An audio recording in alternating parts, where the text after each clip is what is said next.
idea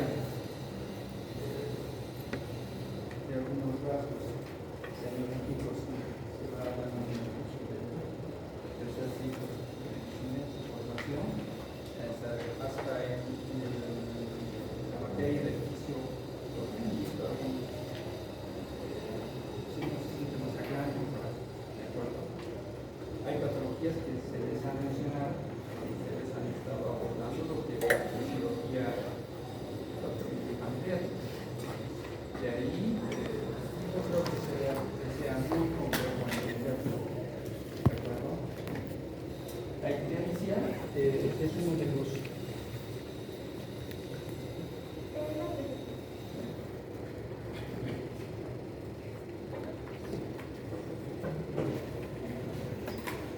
como semiólogos, a lo largo de la vida de nuestra formación como médicos, necesitamos encontrar un patrón de signos y síntomas para que ustedes puedan hacer el diagnóstico o tener la situación diagnóstica de todas las enfermedades. ¿De acuerdo? Cuando los docentes inicialmente ustedes explicaron de que la medicina, más allá de hacer una relación médico-paciente, necesitamos para el diagnóstico de enfermedades. Y las enfermedades tienen una serie de patrones.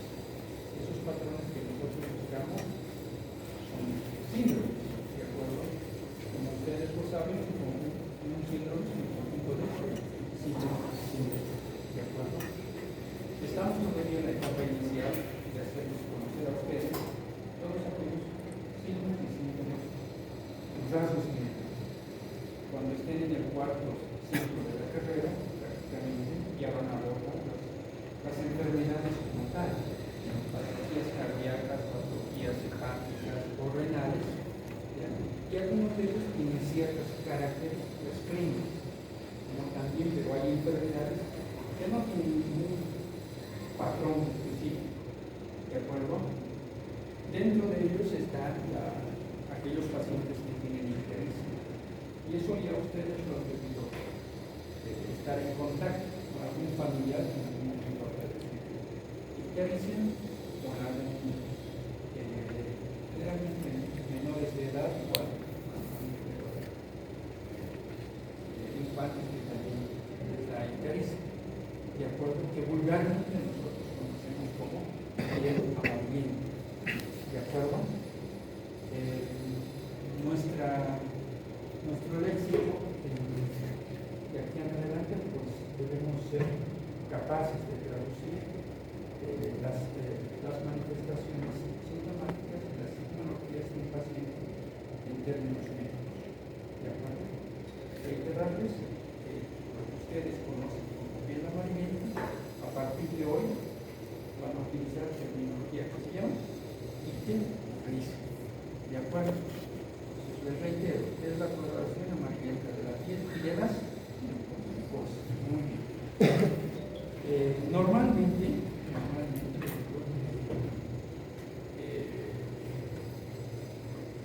el origen de la ictericia es a consecuencia del incremento de la biología.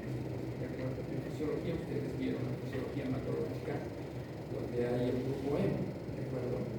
Producto de esa degradación, porque ustedes saben que los glóbulos rojos solamente llegan a vivir 120 días. ¿De acuerdo? Posterior a aquí hay un sistema que los va degradando. ¿De acuerdo? Y producto de esa degradación, pues aparece la bilirrubina. En situaciones patológicas, la bilirrubina llega a superar un valor que en laboratorio les van a mencionar que es entre un rango de 0,3 a 1 miligramo. Alguno que otro laboratorio les va a poner en su preferencia de valores de normalidad entre 0,5 a 1,5. ¿De acuerdo? Cuando nos damos nosotros cuenta de que el paciente está ictérico, cuando en el laboratorio supere los 2 miligramos de silicio. Pregunta de examen, pregunta de internado, pregunta de residencia. ¿De acuerdo? Eso es constantemente se les pregunta cuándo uno, por el ojo humano, la percepción del examinador puede llegar a apreciar en alguien cierto grado de ictericia, ¿de acuerdo? Y como médicos, obviamente, estamos en la capacitación a futuro ser el diagnóstico sindromático de la ictericia, ¿de acuerdo? La evaluación de la ictericia o de la coloración amarilla de la piel siempre debe ser en un ambiente que tenga luz natural, ¿de acuerdo? ¿Por qué? Porque las luces network, luces fluorescentes pueden distorsionar nuestra apreciación clínica, ¿de acuerdo? Otra pregunta. ¿Listo? Entonces, hay lugares o regiones del cuerpo humano donde fácilmente se puede apreciar la coloración amarillenta de la piel entre la ictericia, ¿de acuerdo? Como es las escleras, que usted ya lo conoce, ¿de acuerdo? La región facial, el paladar duro, la palma de las manos, ¿de acuerdo? Y el tórax también. Pero los diferentes lugares donde se puede observar depende de la cantidad de bilirrubina que pueda tener a nivel serológico, ¿de acuerdo? Ahora la pregunta es, ¿por qué en estos lugares tanto en la esclerótica como en las escleras o como en el paladar duro es más fácil apreciar el bilirrubina? ¿De acuerdo? La bilirrubina tiene una gran afinidad por la elastina, pregunta de examen, ¿de acuerdo? Ustedes saben que la elastina es una proteína en bioquímicos que en últimas son excesos de 70 kilodaltons y tienen afinidad por esta energía. Probablemente en ciertos tipos de coloración de piel eso puede interferir, ¿no? Esto, por ejemplo, los que viven mayor tiempo en la zona tropical o en los yungas tienen una piel amarillenta. Y eso obviamente puede disminuir o ser un falso positivo con lo que respecta a la apreciación de la ictericia. Por eso, hay zonas que se mencionan, como las escleras, como el paladar duro, que son más sensibles a que puedan ser modificados por la elastina. En cambio, los otros pseudo-icterices que proceden de la carotenoide a veces pueden pigmentar la piel, pero que las zonas que se mencionaban, como el paladar duro, no son o no tienen afinidades por esos de beta-caroteno, ¿de acuerdo? Pregunta esa. ¿Qué lugares es más fácil apreciar la ictericia? Escleras y paladar, ¿de acuerdo? Muy bien. Miren, en porcentaje, cada examinador cuando a nivel sanguíneo los niveles de bilirrubina están entre 2 a 3 miligramos de decilitro, casi el 70 o el 80% puede darse cuenta, ¿de acuerdo? El otro 20% no, ¿de acuerdo?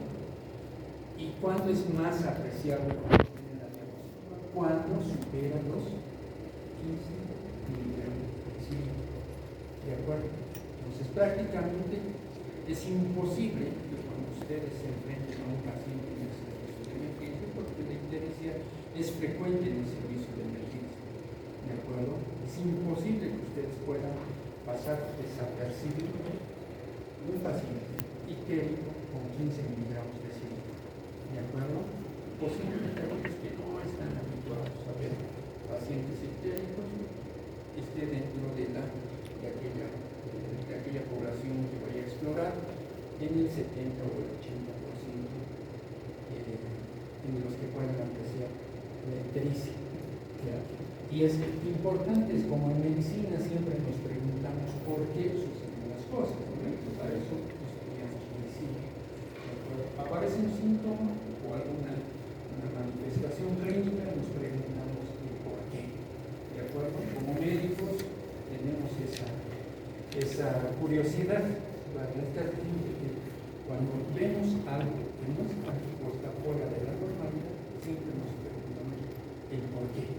El por qué él está rojo, el por qué él está chikungunya, el por qué o ella está con usarimbis, etc. ¿De acuerdo? Entonces, aquí también viene el por qué llegamos a una parte ya la mencionamos. La bilirrubina viene de la degradación del grupo hemo de los glóbulos rojos. Pero hasta que suceda eso, pues hay una serie de procesos para que la bilirrubina como tal aparezca a nivel hematológico. ¿De acuerdo? Ustedes ya vieron en la parte de fisiología esta síntesis. Esto es solamente para el recuerdo, no está de más. ¿De acuerdo? Procede del metabolismo del grupo M. ¿De acuerdo? ¿Y dónde está el grupo M? No solamente en la globina, donde decía está el 80 o el 70% del grupo M. Hay en otros tejidos donde o enzimas donde también están presentes el grupo M. Dentro de ellos está la mioglobina, las catalasas y los citocromas. Son otras fuentes de grupo M. Pregunta de examen. ¿De acuerdo? Otra vez. El 85 o el 80 o el 85% vienen, les dije, de la ruptura de aquellos hematíes. ¿De acuerdo?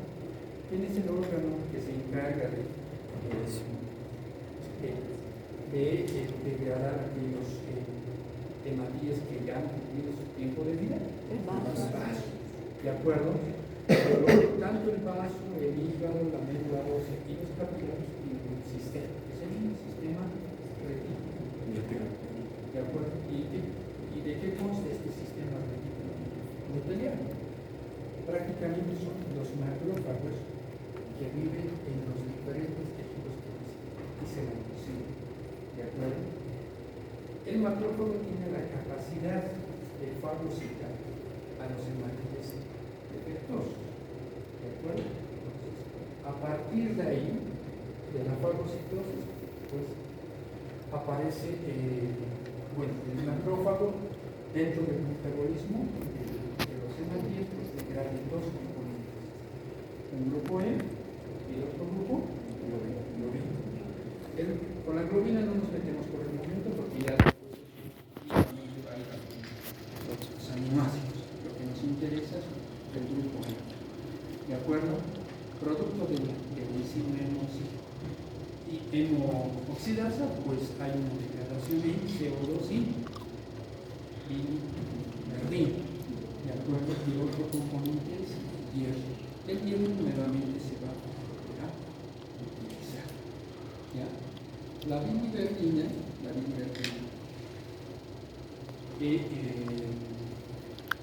es a través de la bilirrubina reductasa llega a producirse en bilirrubina no conjugasa.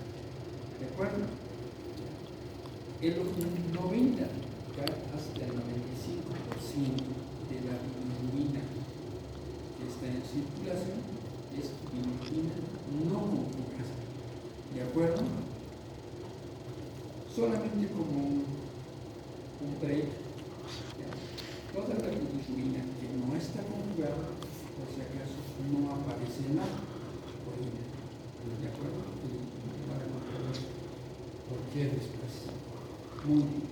La bilirrubina por sí sola no anda en la circulación vascular. ¿De acuerdo? Necesita un medio para que pueda ser transportada.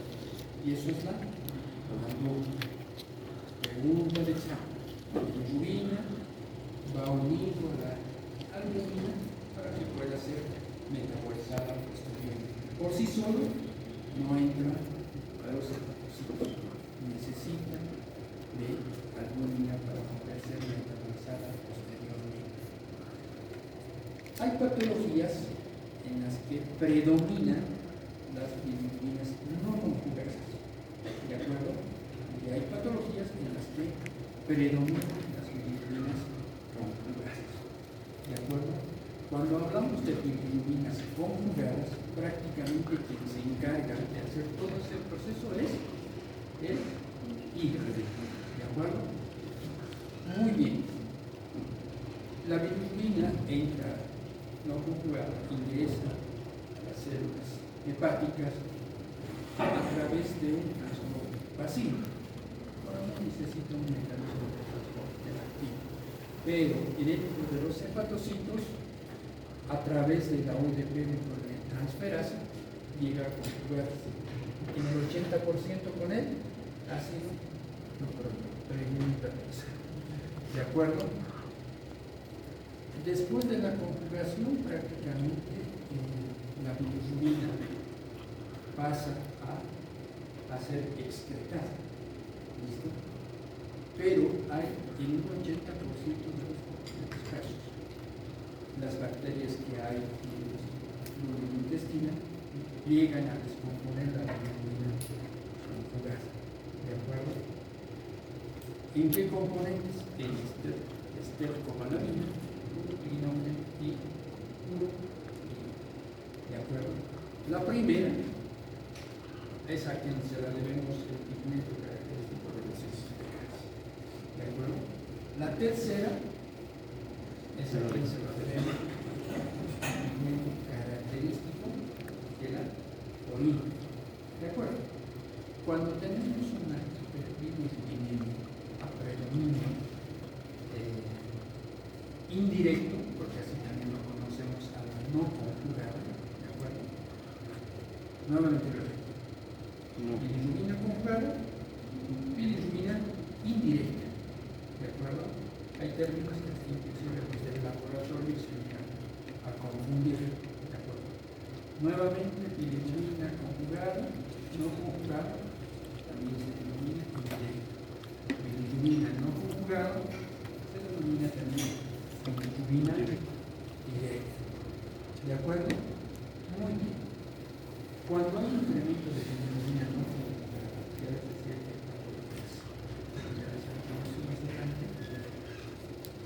no va a llegar a pasar a ser excretado a través de los riñones. Por tanto, pero sí el paciente puede estar entero, puede estar, ¿de acuerdo? Pero la característica es que no va a pasar a la orina. Por tanto, la orina no va a incrementar su matiz, ¿de acuerdo? Cuando la coloración del matiz se incrementa, se denomina color, ¿de acuerdo? Una orina que tiene un tinte interno se llama color, ¿de acuerdo?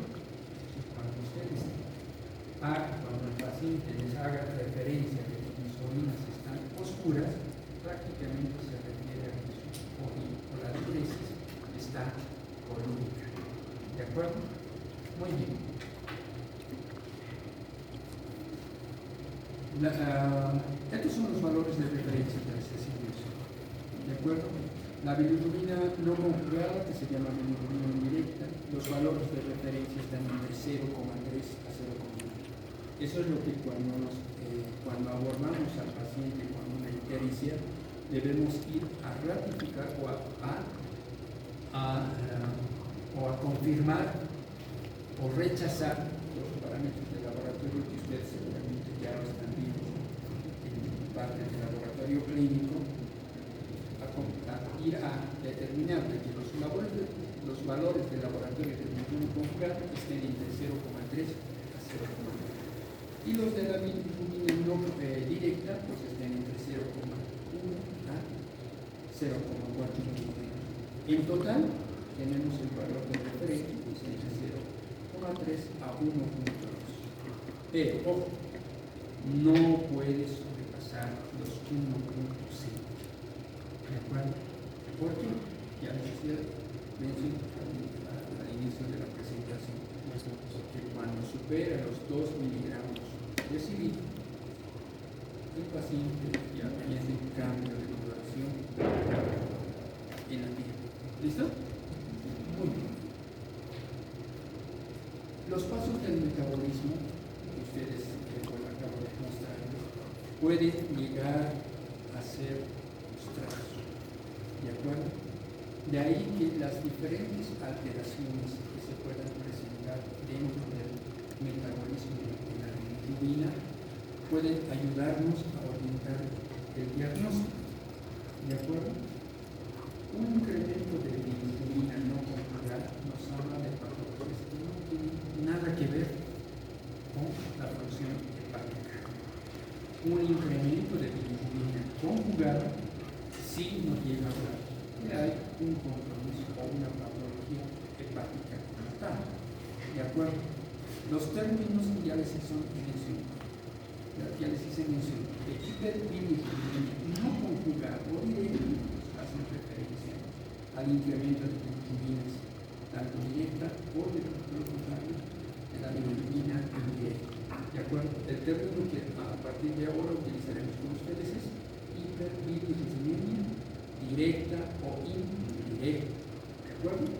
Ya no de ictérico o de coloración amarillenta de la piel o elevación de bilirrubinas, no. Los términos adecuados para hablar, hacer referencia al incremento de bilirrubina es hiperbilirrubinemia.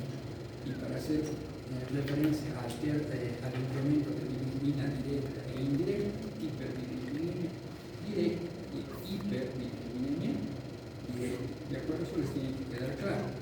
Porque en la gestión pasada, si me equivoco, en la interpretación de la relación a sus compañeros, seguían utilizando, a pesar de que ya casi estaban por terminar el tercer ciclo, todavía hacían referencia de que su bilirrubina estaba aumentada, su bilirrubina estaba disminuida, etc.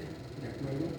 Por favor, como médicos que son, hablar ¿de acuerdo? Y prácticamente eso, quien haga uso de esos términos, pues fácilmente los va a poder entender.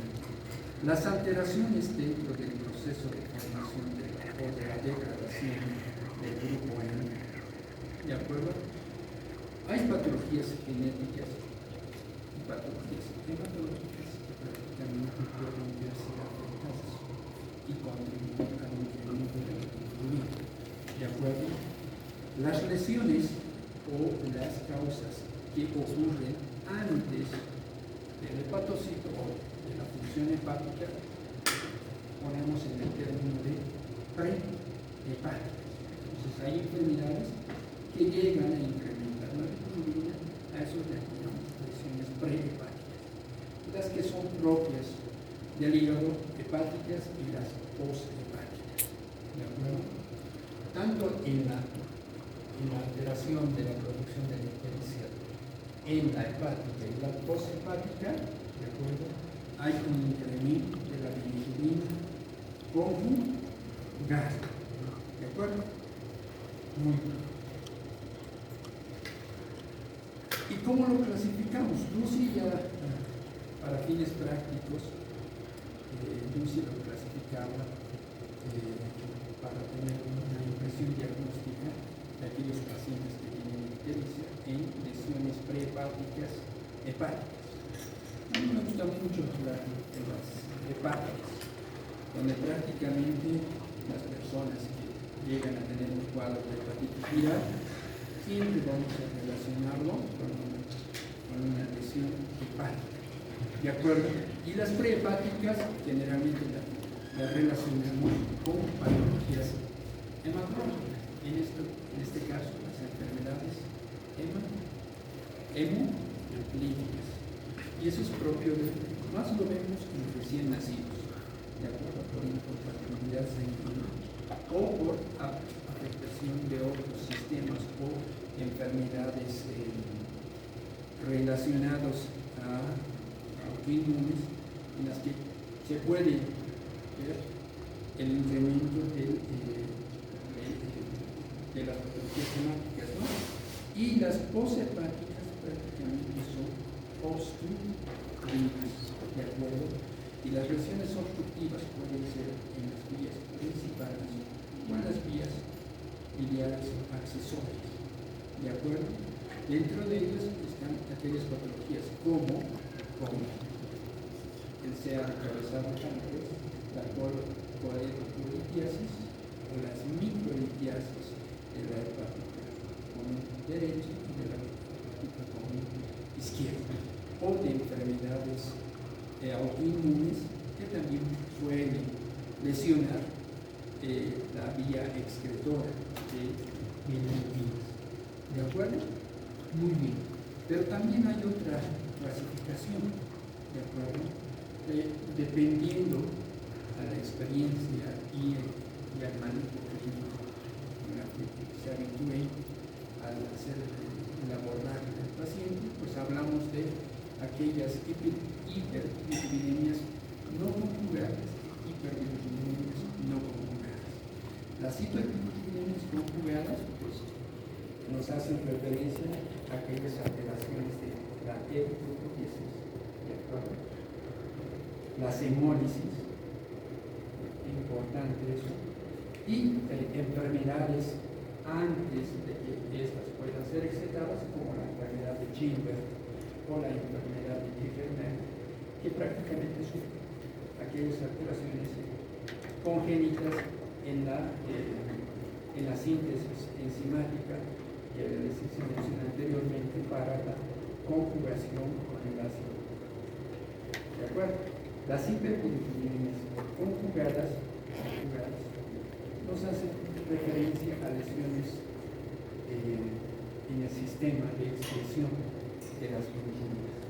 Dentro de ellas podemos hablar de aquellas patologías virales, ya sea las hepatitis B, las hepatitis A, las hepatitis C.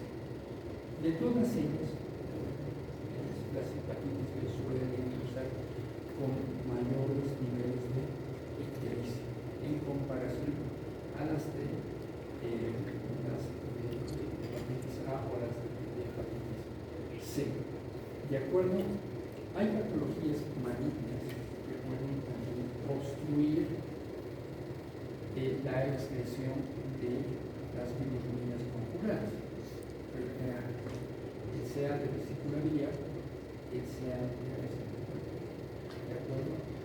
Que dependiendo de la edad, es imposible pensar en personas jóvenes que tengan un sea de páncreas o un sea de acuerdo, es imposible. Vamos a ver más adelante que hay un grupo etario en la que predomina ese tipo de cosas. En el servicio de emergencias es un desafío porque nosotros nos enfrentamos a un paciente ictérico. ¿De acuerdo? ¿Por qué? Porque ahí definimos si es para un manejo clínico o para un manejo quirúrgico. Cuando ustedes hagan su práctica hospitalaria en internado, prácticamente esto es una manzana de la discordia entre clínicos y quirúrgicos. Hay algunos que por una hiperbilirubinemia leve, una ligera alteración de enzimas hepáticas, prácticamente clínico. Y los clínicos obviamente no. Hay cierto predominio de hiperbilirubinemia directa, no para manejo quirúrgico, porque tenemos probablemente un cuadro obstructivo a través de la vía biliar. ¿De acuerdo? En función a los antecedentes que nosotros obtengamos en el momento de hacer el abordaje público, es importante para que nos podamos contestar en el diagnóstico, ¿de acuerdo? Y definir el caso, ¿de acuerdo? Dependiendo de la edad del sexo, generalmente menos de 30 años, predomina la hepatitis viral. ¿De acuerdo? Les decía, yo no puedo pensar que su compañera me está acá en un cáncer de páncreas cuando ella tiene 30 años. Si hay algoritmos ictéricos, es más probable que tenga un cuadro de hepatitis viral. Si en cambio me enfrento a un paciente que ya tiene más de 65 años, en este caso 75 años, Lo más frecuente que este paciente es un cuadro de litiasis, ¿de acuerdo? O enfermedades malignas como es el silencio de la cabeza. Esta es la cuarta vez que les repito eso, ¿de acuerdo? Preguntan el examen. De acuerdo a la edad, ¿qué paciente llega a tener patologías de cabeza de vaca? Opción A, pacientes con 13 años. Opción B, sexo femenino. Opción C, pacientes adultos mayores por encima de 65. A cualquier edad hay lesiones hepáticas ocasionadas por fármacos, en especial por el paracetamol. ¿De acuerdo? En especial, también por específicos, referencia a aquellos pacientes que reciben tratamiento tuberculoso como la isoniazida, es uno de los otros fármacos que llegan a lesionar la función de la patocitida y prácticamente pues, hay un incremento de las bilirrubinas. Las mujeres, eso no está de más, lamentablemente, en lo que les resta de vida, las mujeres tienden a padecer muchas enfermedades. ¿De acuerdo? Y los hombres se salvan porque llegan a vivir menos años que las mujeres. ¿De acuerdo? ¿Ya? Y la cirrosis no da a mujeres, o por lo menos no es frecuente que esté. Es más frecuente en varones, por esos fines de semana que se dan. ¿De acuerdo? Muy bien. Hay hábitos también que debemos de relacionarlos con el incremento de bilirrubinas o hiperbilirrubinas. ¿De acuerdo? En especial les hacía mención a aquellos pacientes que llegan a contraer una infección viral. ¿De acuerdo? Tanto de la hepatitis B como de la hepatitis C. La hepatitis B es difícil que ustedes lo puedan contraer de boca a boca. Ahora todo la hepatitis C es netamente sanguínea. ¿De acuerdo? Así como las enfermedades de transmisión sexual son sanguíneas. ¿De acuerdo? Muy bien. Las hepatitis C más bien son respiratorias. Y las hepatitis A, alimenticias. man, boca. ¿De acuerdo? Y los que tienen hepatitis A generalmente son infantes. ¿De acuerdo? Difícil que ustedes tengan, porque ustedes ya tienen un hábito de hacer impresionante. Tocan algo, se lavan las manos. Difícil que ustedes tengan hepatitis A. Difícil. Imposible. Ya les hice la mención de por qué no. ¿De acuerdo? El alcoholismo, solamente reiterarles con el anterior tópico, aquellos pacientes que llegan a tener cirrosis, en el 90% de los casos se debe al alcoholismo. ¿De acuerdo? Hay un cierto porcentaje de cirrosis que evoluciona de una esteatosis hepática. Como ustedes conocen vulgarmente, hígado graso. ¿De acuerdo? Pero es un porcentaje mínimo. La gran mayoría de aquellas personas que tienen cirrosis es de etiología alcohólica. ¿De acuerdo? Y aquellas personas de la cirrosis no se tienen determinado, están dentro del grupo de aquellas hepatopatías no relacionadas con el uso no de alcohol. ¿De acuerdo? Hay riesgos laborales que también pueden ser relacionados con la ictericia, como son las transfusiones sanguíneas. ¿De acuerdo? Ahí está el del virus de la hepatitis B. ¿De acuerdo?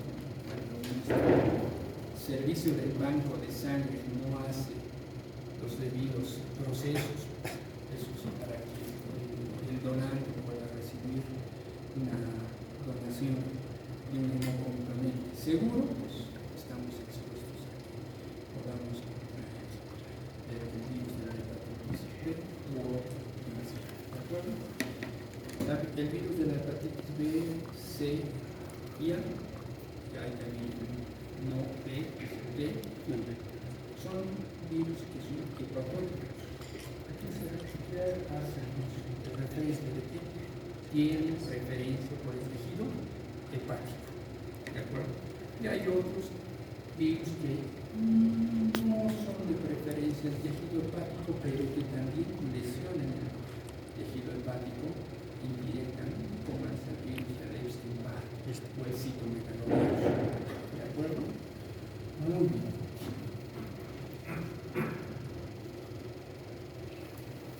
Ahora, hemos hecho toda la anamnesis en cuanto a los antecedentes. En la anamnesis, nuestro objetivo es buscar factores de riesgo, ¿de acuerdo? Pues aquellas situaciones frente a las cuales pudiéramos haber estado expuestos para que tengamos sí o no una lesión hepática, ¿de acuerdo? Los medicamentos que comprenden la relacionados ahí está el memotélico, eso para que ustedes se lo graben, ¿de acuerdo? ¿No? Pues está el valproato, está el metronidazol, está la isoniazida, la rifampicina, el paracetamol también, ¿de acuerdo? Ahí hay otros también que aquí faltan todavía algunos pacientes con intoxicación por herbicidas suelen lesionar para el hepático, pero por lo general los clásicos son estos: el paracetamol, los que suelen primar en aquellos pacientes con intento de autólisis, aquellos pacientes que intentan suicidarse, pues exceden la dosis de paracetamol, más de 10 gramos de paracetamol, ¿de acuerdo? Suelen ser autotóxicos, ¿de acuerdo? Y otros síntomas más que se relacionan, aparte de la hipertiroidismo, no vienen solo, excepto en aquellas patologías prehepáticas, como la anemia hemolítica, no va a tener dolor, no va a tener prurito, tampoco posiblemente sí puede haber una pérdida de peso, pero en aquellos pacientes que tienen netamente una patología hepática, vamos a hablar de dolor, vamos a hablar de fiebre, vamos a hablar de dolor, ¿de acuerdo?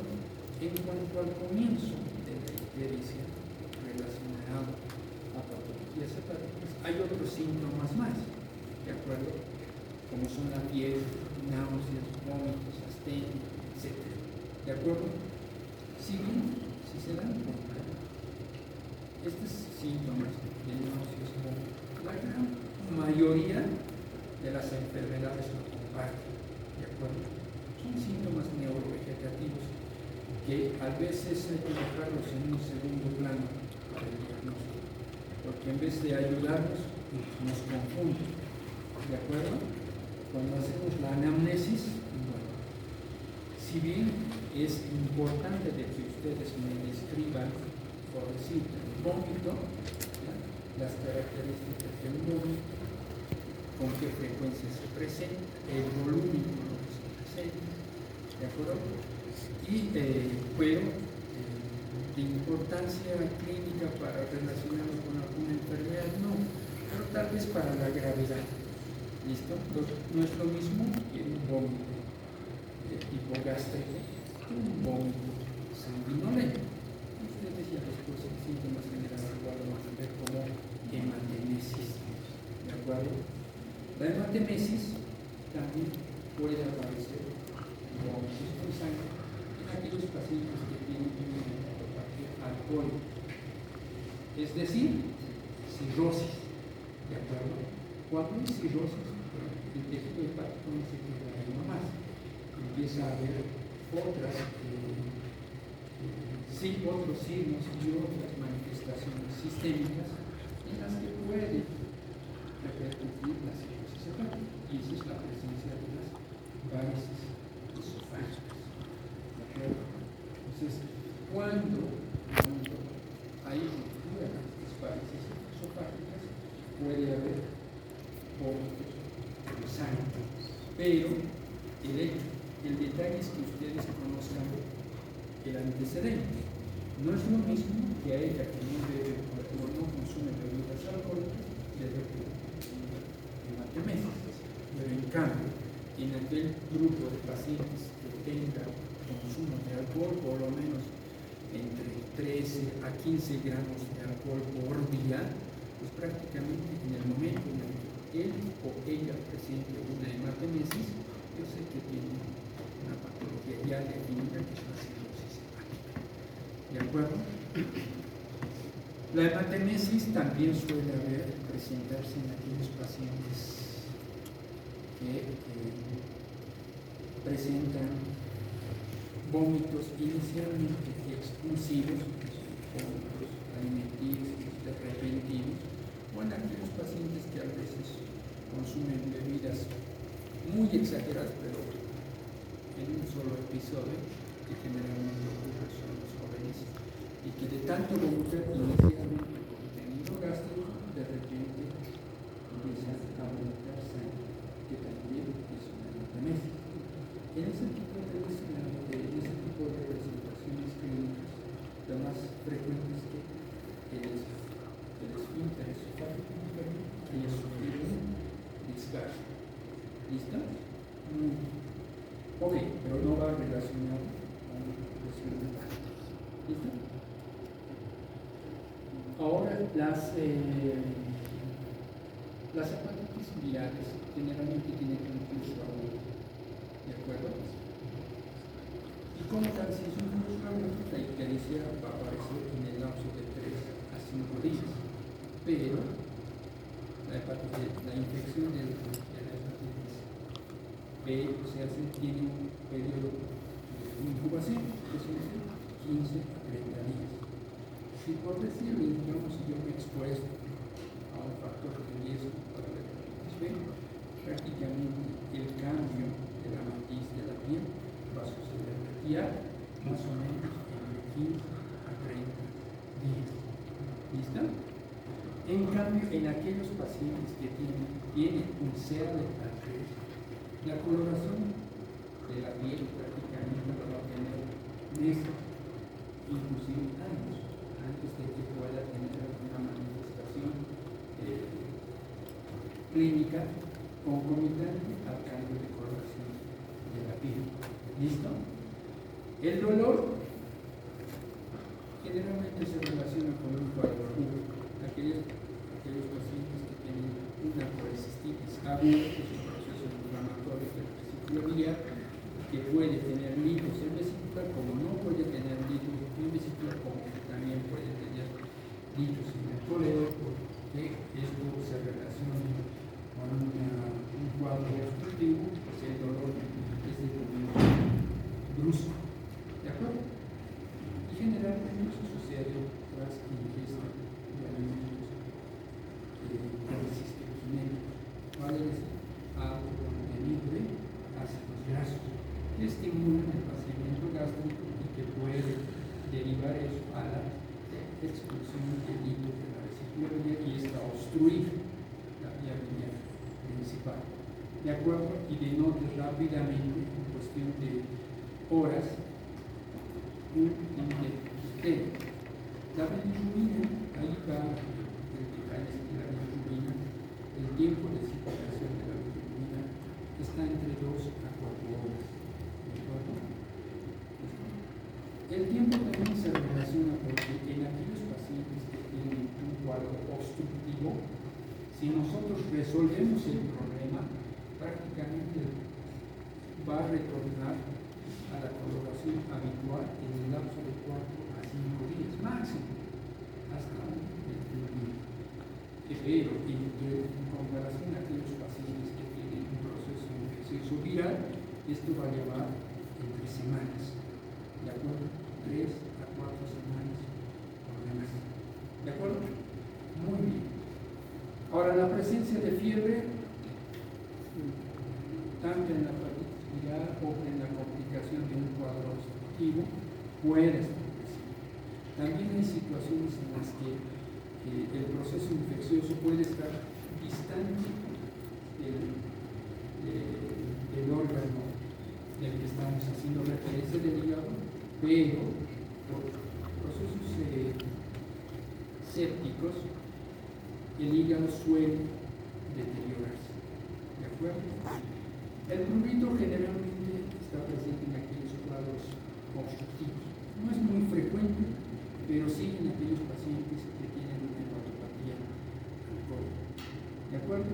O en aquellos pacientes que tienen un cuadro de compromiso renal, que también puede haber ese cambio de coloración de la piel y esta suele estar acompañada con la pérdida de peso. Siempre lo hemos relacionado, una pérdida abrupta de peso siempre lo hemos relacionado con un problema, con un proceso maligno. ¿De acuerdo? Una pérdida de peso de 5% ya no es normal. ¿De acuerdo? Si yo, por decirle, en el lapso, hace una semana, hasta hace 2 semanas o 3 semanas, a más exagerar, yo tenía unos, por decir, unos 90 kilos, ¿de acuerdo? Y de aquí a 3 o 4 semanas, así de la nada pierdo peso, eso ya obviamente que no haya mediado la disminución de la ingesta calórica, nos tiene que llamar la atención porque probablemente, esto es solamente un ejemplo, ¿de acuerdo? De cáncer de páncreas relacionado con el cáncer. Hay otras enfermedades neoplásicas o enfermedades cancerígenas, ya sea hematológicas, que también, o inclusive autoinmunes, como el lupus u otras enfermedades similares, que también tienen una pérdida de peso. ¿Listo? Ok. Al examen físico, cuando realizamos este proceso, pues, la gran mayoría de los pacientes, el estado general suele ser regular en aquellos pacientes que tienen un proceso crónico, ¿de acuerdo?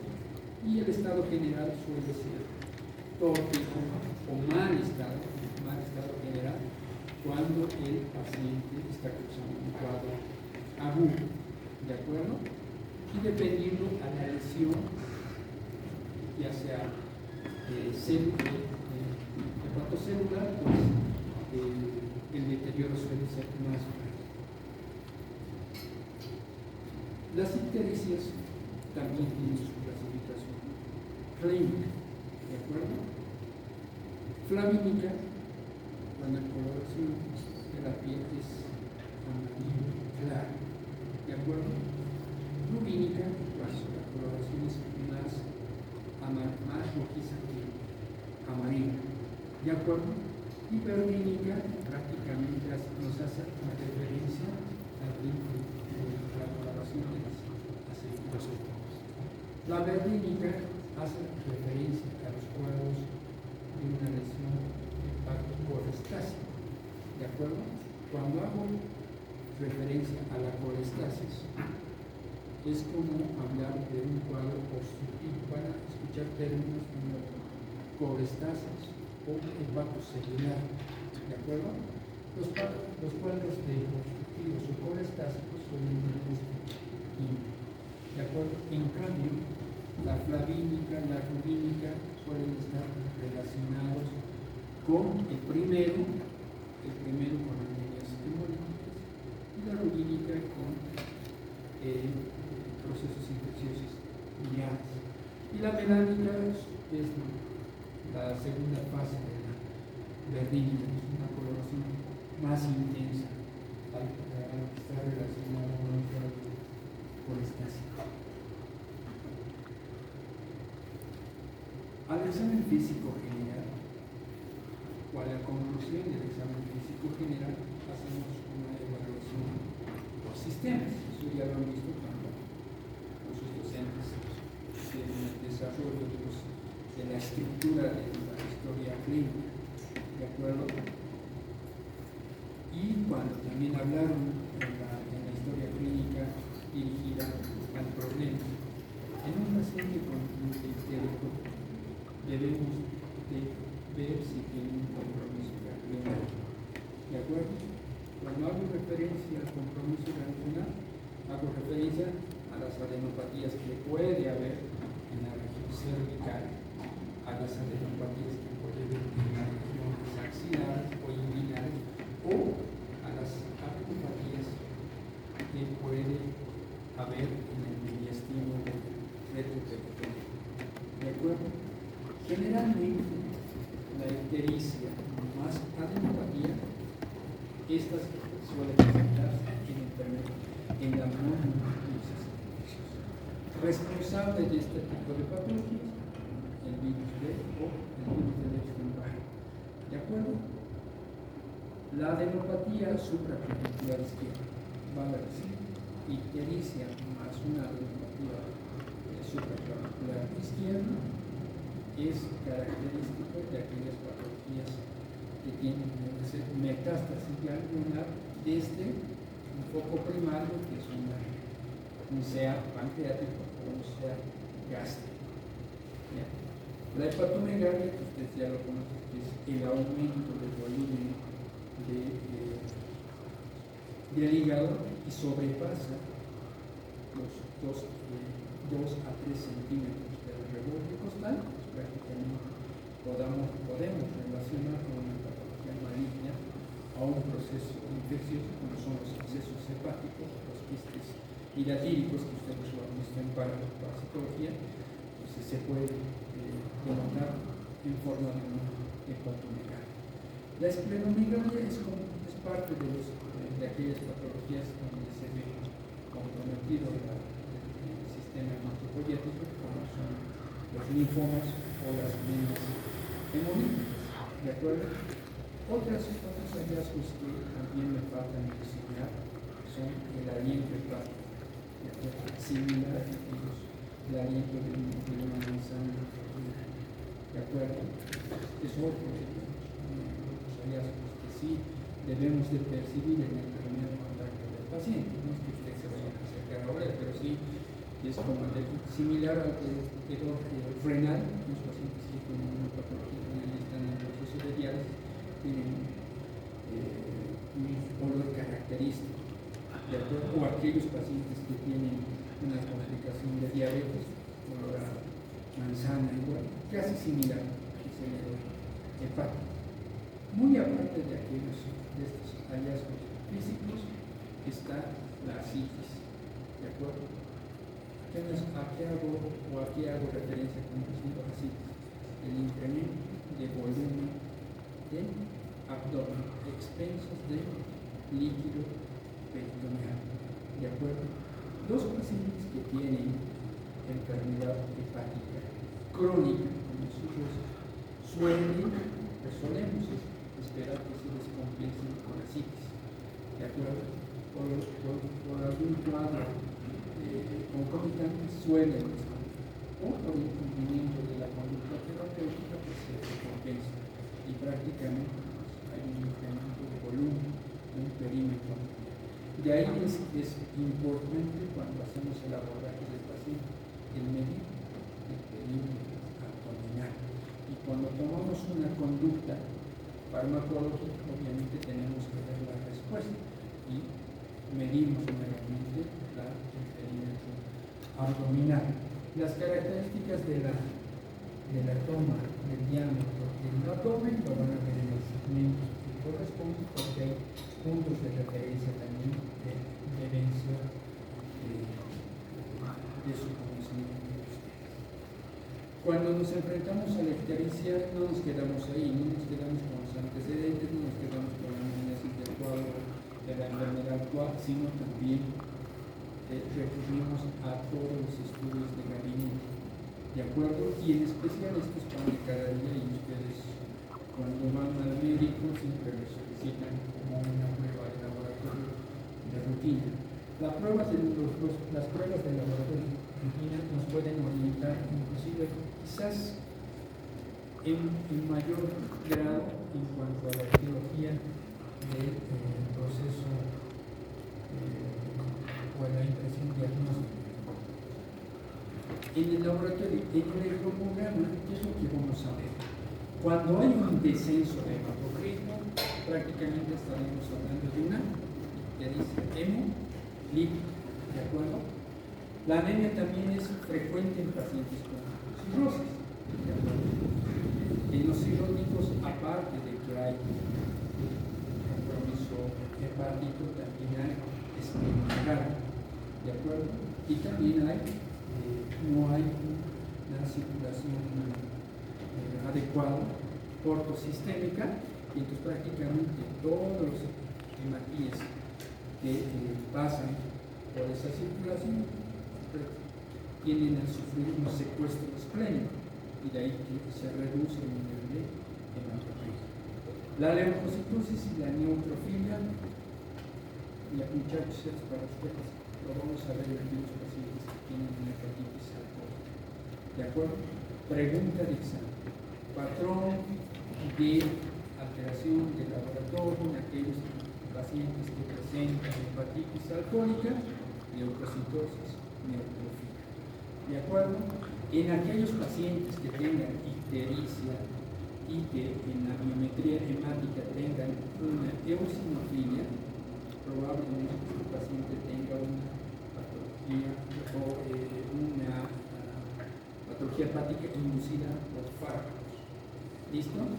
La electrosedimentación puede ser alterada en aquellos casos en que haya una necrosis hepatocelular. Muy bien. Hay pruebas enzimáticas propias del hígado. ¿De acuerdo? ¿Quién ya lo conoce? Bilirrubinas, ya lo hemos visto. Hablar de ictericia, hablar de hiperbilirrubina. Pero las enzimas hepáticas es otra de las pruebas de laboratorio que nos ayudan para el diagnóstico, es en situaciones en las que pueden estar incrementadas estas a predominio a través de una TGP o de una TGO, una transferasa o de la alteración de una transferasa, ¿de acuerdo? Nos van a orientar en el diagnóstico. Cuando hablamos o cuando el laboratorio nos reporte el incremento de TGO, TGP, más de 10 veces del valor de referencia, es más posible que se trate de un daño hepatocelular. ¿Y quiénes causan daño hepatocelular? Las enfermedades virales. ¿De acuerdo? Las enfermedades virales. Las enfermedades virales también puede haber una disociación entre las transaminasas de TGO o TGP. Cuando la TGP es mayor que la TGO, esta es predominantemente viral. Cuando la TGO sea mayor, esta es predominantemente de etiología alcohólica. ¿De acuerdo? Hasta ahí, hiperbilirubinemia, transaminasas, compromiso hepatocelular, daños del hepatocito. Para determinar si se trata de un cuadro obstructivo, recurrimos a otras pruebas de laboratorio que son la fosfatasa alcalina y otra que también está glutamitransferasa, que si estas están incrementadas 2 o 3 veces de su valor de referencia, pues es más probable que se trate de un cuadro colestático. ¿De acuerdo?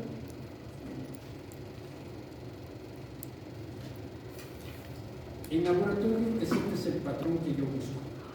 ¿De acuerdo?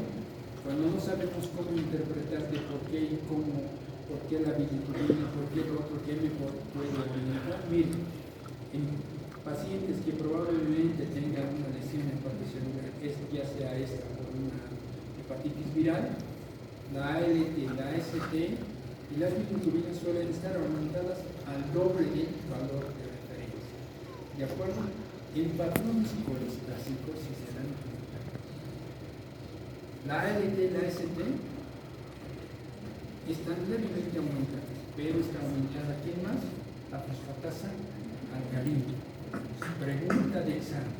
En un proceso colestásico, el incremento predominantemente es, aparte de la hiperbilirubinemia y un ligero incremento de las transaminasas, la fosfatasa alcalina se ve incrementado en 2 veces del valor de referencia.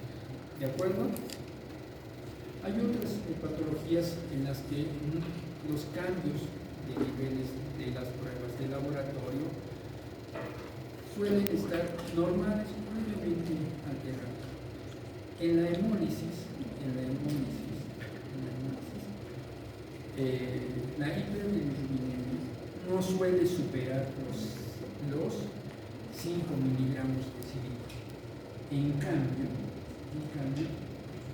en procesos obstructivos, más al contrario, estas sí se pueden elevar hasta inclusive 25 miligramos de cilindro. ¿De acuerdo? Entonces, esto es como una anécdota en el servicio de cirugía cuando nos piden a nosotros una valoración por posible cuadro de anemia o hemolítica, ¿de acuerdo? Generalmente es por procesos familiares, nos piden una valoración de 15 miligramos y nos ponen un diagnóstico de anemia hemolítica, ¿de acuerdo? Al tener este tipo de patrón, si yo digo que el nivel de hemoglobina no me suele pasar de 5 miligramos de cilindro, es menos probable que se trate de una anemia hemolítica, ¿de acuerdo? Más al contrario, si yo veo 3 o 4 veces más el valor, es más probable que sea un cuadro corestásico positivo. Por eso es que siempre entre cirugía y la parte de los médicos clínicos siempre ¿de acuerdo? Algunos dicen que esto es quirúrgico y esto no es quirúrgico, ¿de acuerdo? La parte quirúrgico no ve a detalle, digamos, ciertos parámetros, en especial estos patrones que nosotros analizamos en el momento de abordar al paciente y les decimos, no, está aumentado en 2 o en 3. Esto no correlaciona con un cuadro viral, esto no correlaciona con un cuadro hemolítico, sí correlaciona en un cuadro obstructivo porque lo que solicitaron ustedes, la fosfatasa alcalina, la gamma-glutamina transferases están por encima del valor, 3 veces del valor de referencia, para que ustedes puedan resolverlos de manera quirúrgica y no la de clínica. ¿De acuerdo?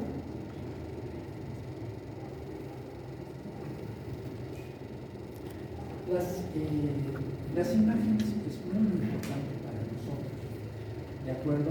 La ecografía es una herramienta fundamental, ¿listo? Y que a ustedes les hacen como el pan de cada día. Les duele algo, van al consultorio médico y lo primero, les hacen una ecografía. Para nosotros, para el momento de abordar la ictericia es importante. ¿Por qué es importante? Debemos de descartar si es un cuadro hepatocelular o es un cuadro colestásico, ¿de acuerdo? Cuando hay un cuadro colestásico, hay, todas más adelante van a ver, todas estas estructuras hipoecogénicas se relacionan a los suplementos biliares. Cuando estas están dilatadas, es más probable que sea un cuadro obstructivo. Cuando estas conservan su estructura, es más probable de que la causa de la hiperbilirubinemia y de la hipertransaminasemia sea por un cuadro viral, ¿de acuerdo?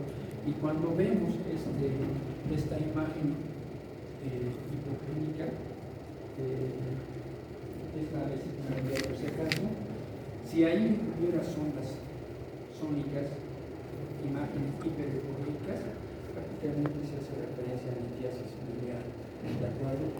Si yo tengo evidencia de que hay líquido en vesícula biliar y tengo una evidencia diagnóstica de que las vías biliares accesorias y principales están dilatadas, es probable que sea un cuadro obstructivo, ¿de acuerdo?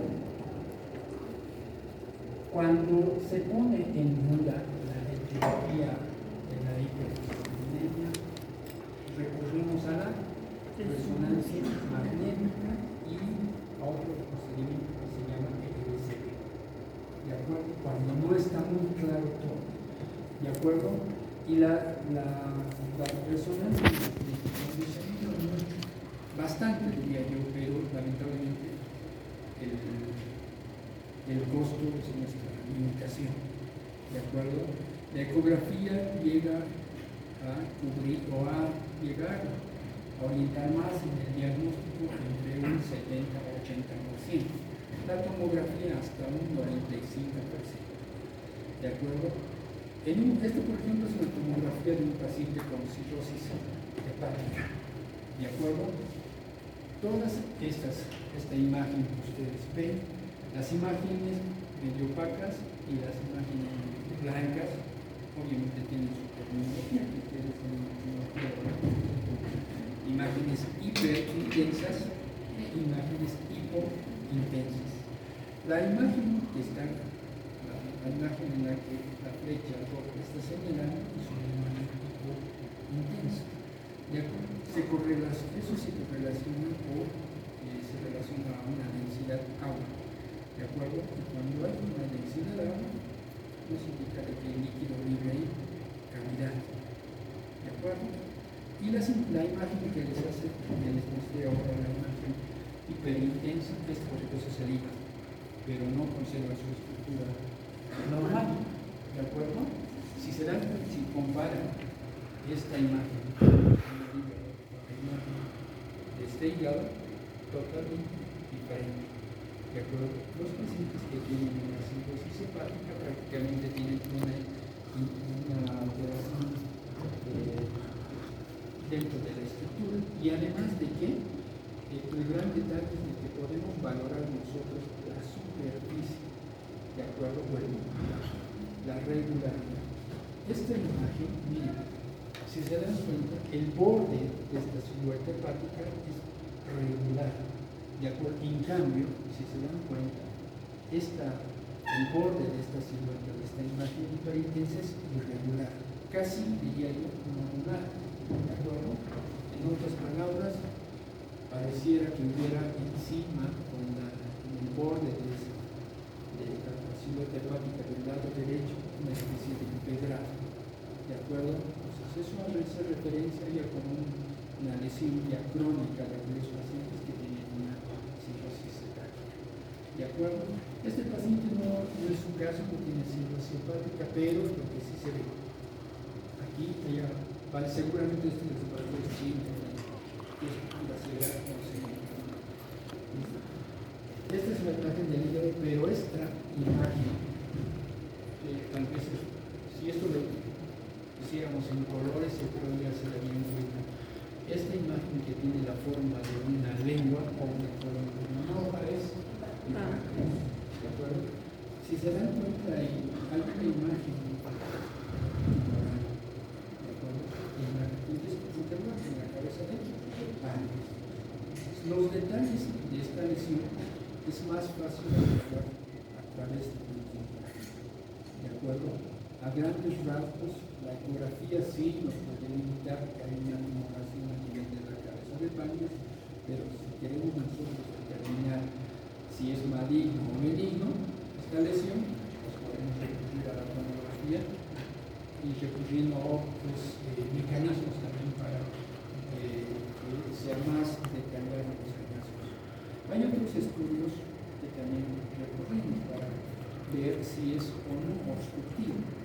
Vale decir, los cirujanos, esto sea de la experiencia de los cirujanos, que cuando el paciente no está en condiciones de ser operado, pero el paciente está totalmente histérico y además de las pruebas de laboratorio, las pruebas de hemostasia están alteradas prácticamente, pues, no pueden llegar a el riesgo es altamente inmenso, ¿de acuerdo?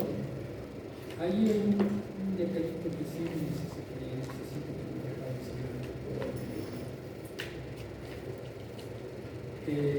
Dentro de la función sintética del hígado están los factores de la coagulación, que ya lo conocemos, vitamina K, vitamina. ¿Cuáles son? El 2, el 7, el 9, el 10. ¿De acuerdo? Esos dependen, son factores de la coagulación que dependen de la vitamina K. ¿Y de dónde viene la vitamina K? ¿De dónde viene? ¿De dónde?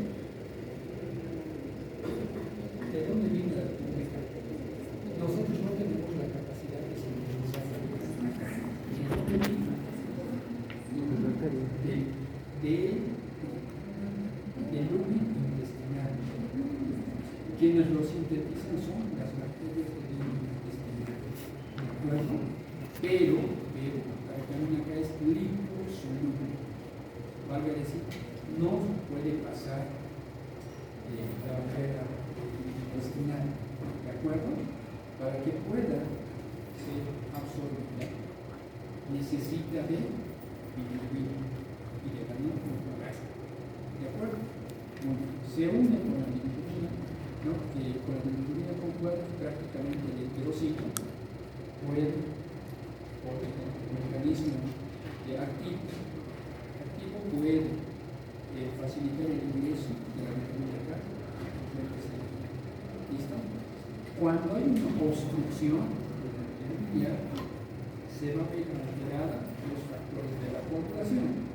Entonces vamos a tener una disminución del tiempo de la coagulación, del tiempo de sangre, y también el INR va a estar muy prolongado, de lo que usualmente ustedes conocen como el INR en fisiología de sensibilización, su valor de referencia es hasta 1, y la actividad de la proteína es al 100%, y mínimamente podría esperar que sea hasta el 73%.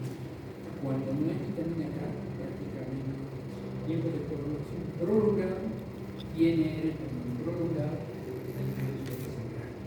inclusive los pacientes cuando están muy graves, pacientes ictéricos, tienen este riesgo de tener eventos de sangrado y predominantemente gastrointestinal. Muy bien. Como medida de salvataje, los cirujanos recurren a este estudio, que es el ERCP, la cromatografía retroendoscópica, ¿de acuerdo? Cuya finalidad, una vez que se han cerciorado de que es un cuadro obstructivo lo que le está causando la hiperbilirubinemia, se recurre a este estudio. Y es un método endoscópico que, como ven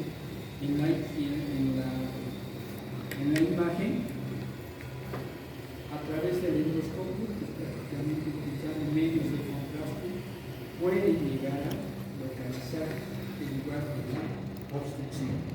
Esta es normal, no hay ningún problema, pero todo esto se da por la trayectoria de la estructura de la vía biliar principal. El colorectal, la vía hepática común, de izquierda y derecha, y la ramificación de sus y esta es la vesícula biliar, y si se dan cuenta hay litos en su interior, ¿de acuerdo? Esta es la característica normal. Por lo general, el diámetro del colector no sobrepasa más de 4 milímetros. En cambio, esta imagen es muy diferente. El diámetro del conducto biliar principal, que es el colector, pues está dilatado. Y en el extremo distal hay la presencia de varios hilos. ¿De acuerdo? Este procedimiento lo hacen para descomprimir la vía biliar. Una vez que supera el paciente este tipo de lesiones, después de 2 o 4 días, ya puede ingresar a operarse, porque como les hice mención, la bilirrubina tiene una vida media de unos 3 a 4 días, y también los factores de la coagulación en el lapso de 72 horas más a 48 horas suelen llegar a corregirse una vez que retomamos la actividad. ¿Listo? Muy bien. Ya se lo ¿no? Esto es, miren, el síntoma de astenia es algo, no es de trascendencia, pero es parte de otras patologías. Pensar en una patología específica en aquellos pacientes que tienen astenia complicada, ¿de acuerdo? Y la astenia lo conocemos nosotros como debilidad, falta de fuerza, sin ganas, ¿de acuerdo? Pero este tipo de debilidad, falta de fuerza, no se debe al esfuerzo físico que ustedes hagan, ¿de acuerdo? Después de una actividad física uno se siente cansado, eso es lo normal. Y en cambio la astenia es muy diferente, ¿de acuerdo? Es tener debilidad sin haber hecho ningún esfuerzo. ¿De acuerdo? Y ahí es cuando se vuelve. Esto lo voy a pasar rápido. ¿De acuerdo? Hay muchas patologías que condicionan ese tipo de síndrome, que es la TEN. La gran mayoría de los pacientes en medicina clínica o de los pacientes que se internan en medicina interna tienen esta.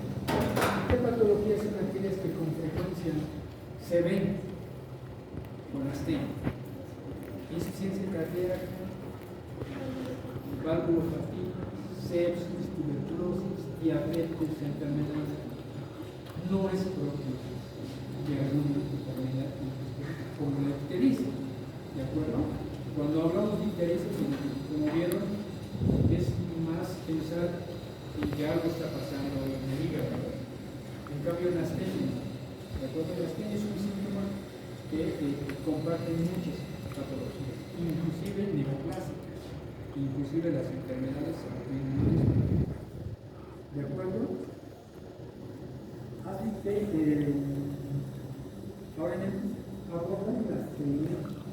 Hacer el examen físico de estenia no tiene sentido. ¿Por qué? Porque es más un síntoma que un sí. ¿De acuerdo? Pregunta de examen.